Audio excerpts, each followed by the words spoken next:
Now you have critical path. Critical path क्या होता है आपका? In any network analysis, there are two or more paths representing series of activity in a logical sequence. देखो, हम कोई भी काम करते हैं तो हमारे पास बहुत सारे रास्ते होते हैं उसे करने के, ठीक है।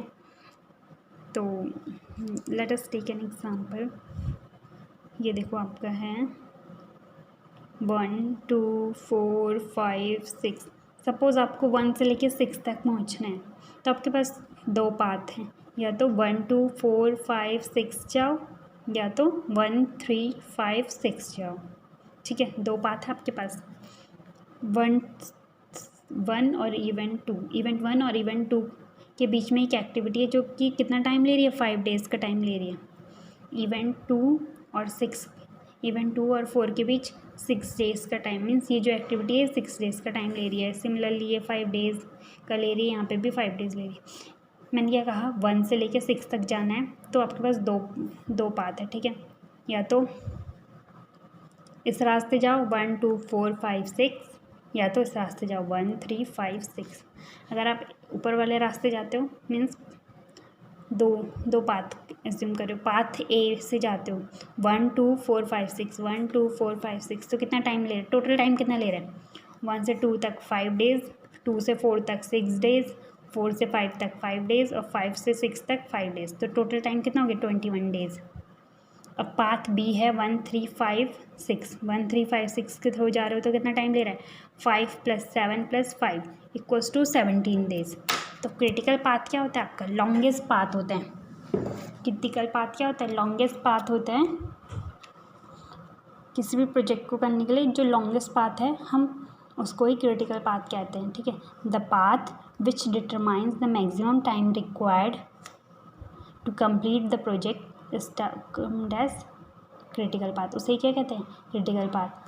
जो पाथ सबसे ज़्यादा टाइम लेता है उसको ही क्या कहते हैं? Critical path. ये सबसे जो लंबा पाथ होता है इस नेटवर्क का, जो कंज्यूम करता है मैक्सिमम रिसोर्स को कंज्यूम करता है, मतलब उसमें ज़्यादा टाइम लगता है, ज़्यादा मैन पावर लगती है, मीन्स लेबर वगैरह लगते हैं, मटेरियल लगता है ज़्यादा, तो क्या हो जाएगा आपका? Critical path. क्लियर हो गया? क्रिटिकल पाथ मीन्स जो सबसे ज़्यादा टाइम लेगा वो पाथ। टाइम कैसे कैलकुलेट करोगे?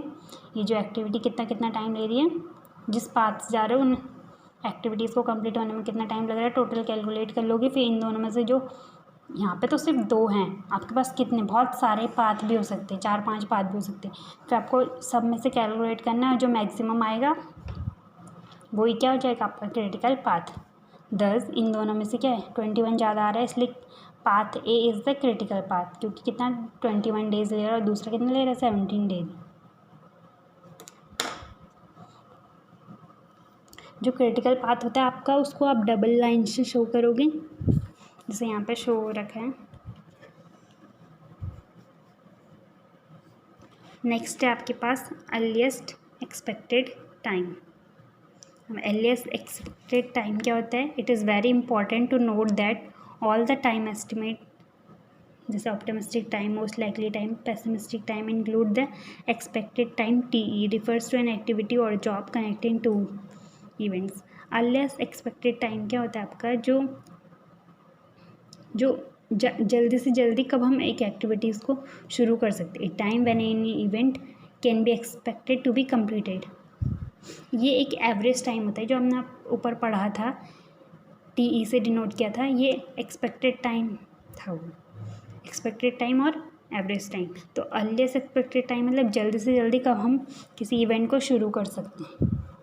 तो ये आपको एग्जांपल दिखा रखा है इसका, फिगर 2.17 में। जैसे ये एक्टिविटी कब ख़त्म हो सकती है? जल्दी से जल्दी। TE = 5 days.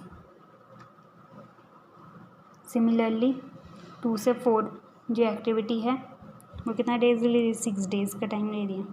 अगर आपको 1 से 4 पर पहुंचना है, या तो 1 से 2 या 2 से 4 जाओ, या फिर 1 से 3, 3 to 4 जाओ। तो 1 से 3 जो एक्टिविटी कनेक्ट हो रही है, ये कितना टाइम ले रही है? 6.5 डेज़। और जो TE है ये कितना टाइम ले रही है? 7.5 डेज़।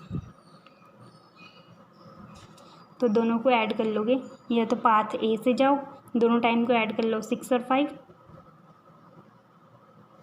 11 डेज़ का टाइम ले रही है। और ये आपका 14 डेज़ का टाइम ले रही है एक्टिविटी जो ये है ये 14 डेज़ का टाइम ले रही है, ठीक है। तो आपका क्रिटिकल पाथ क्या हो जाएगा, जो ज़्यादा टाइम लेगा। तो जो पाथ बी था आपका ये ले रहा है 14 डेज़ का टाइम, तो यही क्या हो जाएगा आपका क्रिटिकल पाथ।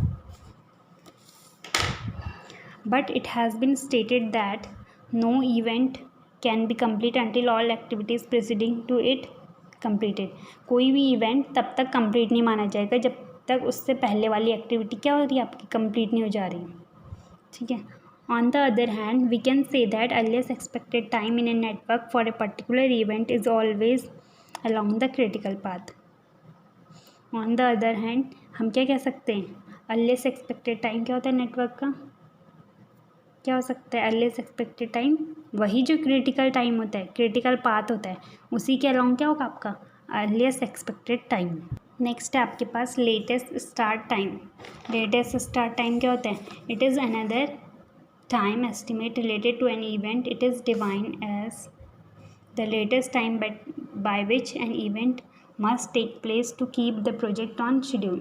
मतलब दूसरा टाइम बताइए लेटेस्ट स्टार्ट टाइम, ये वो टाइम होता है किसी इवेंट का to complete the project on schedule. मतलब हमने जैसे फिक्स किया रहता है कि इस काम को करने में 1 महीना लगेगा, इस काम को करने में 2 महीने लगेंगे, तो वो टाइम होता है जिसके कारण हमारा प्रोजेक्ट टाइम पे और शेड्यूल में कंप्लीट हो, एकदम प्रॉपर टाइम पे कंप्लीट हो, ठीक है। एक है आपका इम्पॉर्टेंट टर्म, इसको नोट कर लीजिएगा, स्लैक टाइम। स्लैक टाइम क्या होता है, ये आपका डिफरेंस होता है between the latest time and earliest expected time. जो हमने पहले पढ़ा इससे पहले अर्लीस्ट एक्सपेक्टेड टाइम और ये जो अभी पढ़ा लेटेस्ट स्टार्ट टाइम, दोनों का डिफरेंस क्या होता है आपका स्लैक टाइम। नेक्स्ट है आपके पास कॉन्ट्रेक्चुअल ऑब्लिगेशन टाइम, इसको हम TS से डिनोट कर रहे हैं। इट इज़ फिक्स्ड और allotted time of a project. ये टाइम क्या होता है आपका फिक्स्ड होता है और अलॉट पहले से फिक्स किया रहता है कितना टाइम लगने वाला है। जब आपका प्रोजेक्ट शुरू होता है तो आपके कॉन्ट्रैक्ट दिखते हैं, तो कॉन्ट्रैक्ट में पहले ही ये फिक्स हो जाता है कि इसको कंप्लीट होने में कितना टाइम लगेगा। इसको हम TS से डिनोट करते हैं, इसलिए इसका नाम कॉन्ट्रेक्चुअल ऑब्लिगेशन टाइम भी रखा है। It refers to the time for the completion of end event. ये क्या बताता है आपको कि किसी भी इवेंट या पूरा प्रोजेक्ट को कंप्लीट होने में कितना टाइम लगेगा लगभग। तो जैसे ये एग्जांपल है, इसमें आप देख सकते हो फिगर नंबर 2.18 में देख सकते हो, ये जो फर्स्ट है इवेंट 1, इसमें क्या है TE 0 है, मीन्स एक्सपेक्टेड टाइम क्या है 0। इस इवेंट को शुरू होने के बाद कितना टाइम ले रहे हैं, तो ये क्या है 0। TL क्या टाइम है, लेटेस्ट टाइम, मतलब शुरू होने में भी कुछ टाइम लगता है एक पर्टिकुलर इवेंट को, तो वो कितना ले रहा है 2 डेज़ का टाइम ले रहा है। ये TL है, लेटेस्ट टाइम है, मतलब कितनी दिन लगेंगे इसको शुरू होने में। जैसे हम आज आपका फिक्स हो गया है, जैसे आपने लिया कि जैसे आज क्या आपका आज आपका थर्सडे, तो आप बोल रहे हो कि हम जैसे आज आपका कॉन्ट्रैक्ट फिक्स हो गया, तो आप बोल रहे हो नेक्स्ट मंडे से हम काम शुरू करते हैं, तो उतने के बीच कितना दिन का टाइम हो गया, 3 डेज़ लग गया आपके बीच में, तो 3 डेज़ लग रहे। तो वैसे ही इस पर्टिकुलर इवेंट को शुरू होने में कितने लग रहे हैं, 2 डेज़ का टाइम ले रहे हैं, तो ये क्या हो गया 2 डेज़। और TE क्या एक्सपेक्टेड टाइम है, अपना खुद ही इस इवेंट को शुरू होने के बाद टाइम नहीं ले रहे हैं, लेकिन इवेंट 1 है, शुरू होने से पहले कितना टाइम ले रहा है 2 डेज़ का टाइम, वही क्या हो गया आपका लेटेस्ट टाइम। ये क्या एक्सपेक्टेड टाइम, तो इवेंट 1 है। उसके बाद TE, ये जो एक्टिविटी A है, इसको कंप्लीट होने में कितना टाइम ले रहा है 6 डेज, तो इसका एक्सपेक्टेड टाइम कितना हो गया 6 डेज़। अब देखो ये इवेंट का लेटेस्ट टाइम था 2 डेज़, 6 डेज़ इसका एक्सपेक्टेड टाइम हो गया। अब जो इवेंट 2 है उसका लेटेस्ट टाइम कितना हो जाएगा, मतलब इसको शुरू होने में कितना टाइम लग रहा है, यानी कि इसका टाइम भी प्लस होगा, प्लस इस एक्टिविटी का टाइम भी प्लस होगा, जितना टाइम इसने लगाया जितना इसने लगाया, फिर इसमें क्या हो जाएगा टोटल ऐड हो जाएगा, तो 6 + 2 कितना हो गया 8 डेज़ का टाइम ले रहा है। बट इसका एक्सपेक्टेड टाइम कितना रहेगा, वो तो 6 डेज़ ही रहेगा, लेकिन लेटेस्ट टाइम कितना हो जाएगा 6 + 2 8 डेज़ हो जाएगा। सिमिलरली ये एक्टिविटीज़ है, इसका अर्लीस्ट एक्सपेक्टेड टाइम कितना है 7 डेज़, यानी कि एक्सपेक्टेड टाइम इसका 7 डेज़ है। तो उसका टोटल एक्सपेक्टेड टाइम कितना हो जाएगा, अर्लीस्ट एक्सपेक्टेड टाइम 6 + 7 13 डेज़ हो जाएगा। लेकिन इसका लेटेस्ट टाइम कितना होगा, लेटेस्ट टाइम जब इसका लेटेस्ट टाइम 8 है और ये एक्टिविटी होने में 7 डेज़ लगा रही है तो दोनों ऐड हो जाएंगे और कितना हो जाएगा 15 डेज़। यही आपका लास्ट में कितना आ जाता है, कॉन्ट्रेक्चुअल ऑब्लिगेशन टाइम।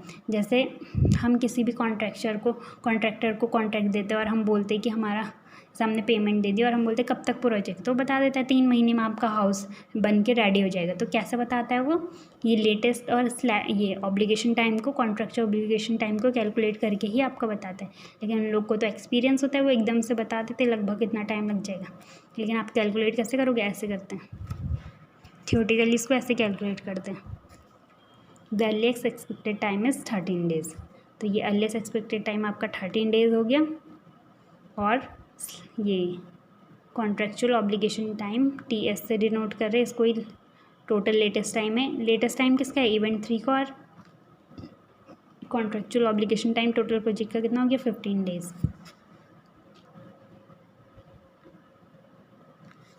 जैसे यहाँ पे इवेंट 2 है, इसका क्या है, TL लेटेस्ट टाइम 8 डेज़ है। यानी कि 8 डेज़ से पहले ही क्या हो सकता है, शुरू नहीं हो सकते। जब तक 8 दिन नहीं होंगे तब तक ये वाला प्रोजेक्ट हमारा शुरू नहीं हो सकता है। नेक्स्ट है आपका ड्यूरेशन। ड्यूरेशन क्या होता है, ड्यूरेशन क्या होता है, ड्यूरेशन एक टाइम को मेज़र करने की यूनिट है। इसमें हम टाइम को एक्सप्रेस करते हैं या तो आवर्स में, या तो डेज़ में, या वीक्स में, या मंथ्स में। ठीक है, रिक्वायर टू परफॉर्म, कोई भी एक्टिविटी पूरा होने में कितना टाइम ले रही है। नेक्स्ट है आपके पास अर्लीस्ट स्टार्ट टाइम, इसको हम TES से डिनोट कर रहे हैं। It is the earliest time in which an activity can be started. सबसे जल्दी से जल्दी टाइम जब कोई एक्टिविटी शुरू हो सकती है उसको हम किससे डिनोट करते हैं, start time. Earliest start time ये एक्टिविटी का होता है, ठीक है। इसको हम TES से डिनोट करते हैं। It is equal to the earliest expected time. ये अर्लीस्ट एक्सपेक्टेड टाइम के बराबर ही होता है of preceding activity, that is tail event. For example TES of activity B, ये जो एक्टिविटी B है इसका अर्लीस्ट स्टार्ट टाइम कितना हो जाएगा,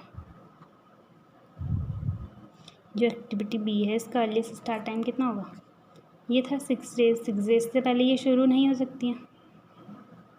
अर्लीस्ट स्टार्ट टाइम कितना है इसका, 6 डेज़। तो एक्टिविटी B का कितना हो जाएगा, 6 days. TES of activity A क्या है, 0। इसका क्या था, अर्लीस्ट एक्सपेक्टेड टाइम कितना है, 0। तो इसका अर्लीस्ट स्टार्ट टाइम भी क्या हो जाएगा, 0 ही हो जाएगा। नेक्स्ट है आपके पास earliest finish time. Earliest time in which an activity can be finish, कभी एक्टिविटी फिनिश हो सकती है। तो TEF निकालोगे आप तो क्या हो जाएगा, TE of tail event, tail event plus D of forward activity. TE of tail event, tail ये है, टेल इवेंट का TE लेंगे प्लस D, ड्यूरेशन लोगे आप किसकी, ये जो फॉरवर्ड एक्टिविटी है इसकी ड्यूरेशन ले लोगे तो क्या हो जाएगा, 0 + 6 डेज़। तो ऐसे आपका क्या निकल जाएगा, अर्लीस्ट फिनिश टाइम। नेक्स्ट है आपके पास, ये ज़्यादा इंपॉर्टेंट नहीं है, ऊपर के जो हमने ये आपको पढ़ा है ये ध्यान में रखना। क्रिटिकल पाथ क्या होता है, अर्लीस्ट एक्सपेक्टेड टाइम और latest start time, contractual obligation time. Next है आपके पास latest start time. Latest start time क्या होता है, लेटेस्ट फिनिश टाइम में से माइनस कर दोगे ड्यूरेशन। ये देखो, चाहे आगे से पीछे बढ़ो या फिर ये मतलब कि पीछे से आगे आओ या फिर आगे से पीछे जाओ, बात एक ही है। तो जैसे TLF टोटल आपको पता है, माइनस कर दोगे ड्यूरेशन, ये वाली एक्टिविटी की ड्यूरेशन, तो आपके पास ये आ जाएगा। जैसे 13 में से 7 गया, आपके पास क्या आ जाएगा, 6।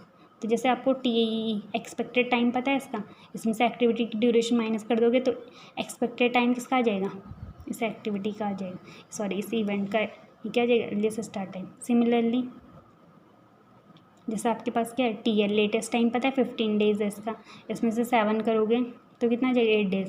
तो इसका क्या आ जाएगा, लेटेस्ट टाइम आ जाएगा आपके पास। तो वही बता रखा है, ये वही इसका फॉर्मूला क्लियर आपको समझा रखा है यहाँ पे। तो TLF से हम डिनोट कर रहे हैं लेटेस्ट फिनिश टाइम को और TLS से हम डिनोट कर रहे हैं लेटेस्ट स्टार्ट टाइम को, ठीक है। ये था आपका ड्यूरेशन, ये है आपका अर्लीस्ट स्टार्ट टाइम, ये आपका अर्लीस्ट फिनिश टाइम, ये क्या है, लेटेस्ट स्टार्ट टाइम। तो ये सारे आपके डेफिनेशन और टर्म्स थी, बाकी बचे हुए टर्म्स हम कल की क्लास में बताएंगे। Thank you. Stay home, stay safe.